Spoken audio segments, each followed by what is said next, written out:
Hello and welcome to Daily Tech Tutor. Today you'll learn how to write a self-employment verification letter. This letter is a formal document used to confirm that an individual is self-employed and actively earning income through their own business or freelance work.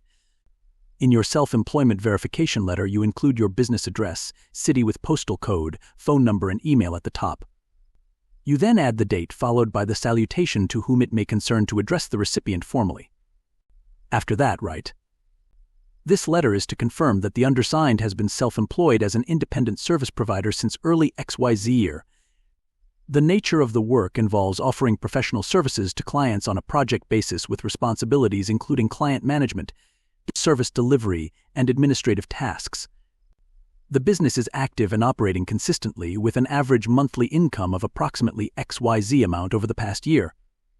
Financial records such as invoices, tax filings, and bank statements are maintained and can be provided if needed for verification. Sincerely, self-employed individual, title, role." Here's our sample self-employment verification letter.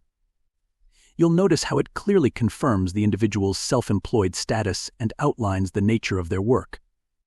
The letter helps ensure clear communication with the requesting party and serves as an official record of the individual's self-employment. And with that, I conclude today's tutorial. If you found it helpful, please like and subscribe for more tips on writing effective verification letters.